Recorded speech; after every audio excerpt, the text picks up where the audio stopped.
ఇది వచ్చేసి ఢిల్లీలో హెడ్ ఆఫీస్ 2006లో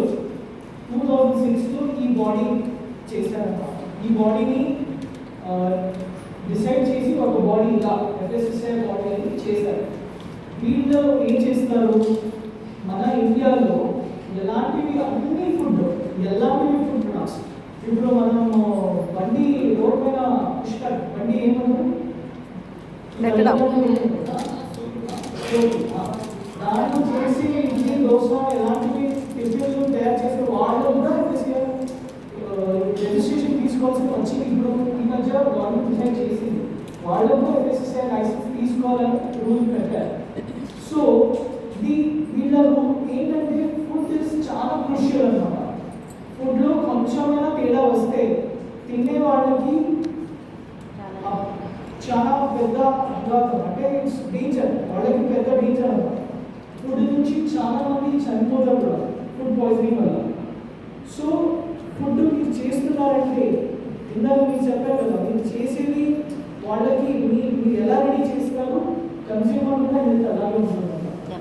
ఒకవేళ మీరు సరిగ్గా చేయకపోలేదు, ఈరోజు ఆ సర్వే నేను ఎలాగో చేస్తాను, ఈరోజు ఏమో మీరు సీరియస్గా తీసుకోకుండా ఎలాగైనా రెడీ చేశారనుకోండి, కస్టమర్కి కన్స్యూమర్కి అది హాని అవ్వచ్చు, ప్రాబ్లం అవ్వచ్చు.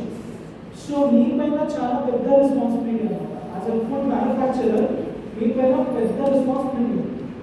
సో అందుకే ఇలాంటి ఇన్ని రూల్స్ అండ్ రెగ్యులేషన్స్ అన్నమాట ఫుడ్ ఇండస్ట్రీలో వచ్చేసాయి. అందుకే మీరు ఇవన్నీ ఫాలో అవుతే కన్స్యూమర్ కూడా బాగుంటారు, మీ ప్రొడక్ట్ కూడా మళ్ళీ సేల్ అవుతానే ఉంటారు. So first and foremost FSSAI licence ఇది ఒక 12 డిజిట్ నంబర్స్ ఉంటాయి. సో మీ బిజినెస్ బట్టి మూడు రకాలు ఉంటాయి. ఒకటి రిజిస్ట్రేషన్, ఇంకోటి స్టేట్ లైసెన్స్, ఇంకోటి సెంట్రల్ లైసెన్స్ అంటారు.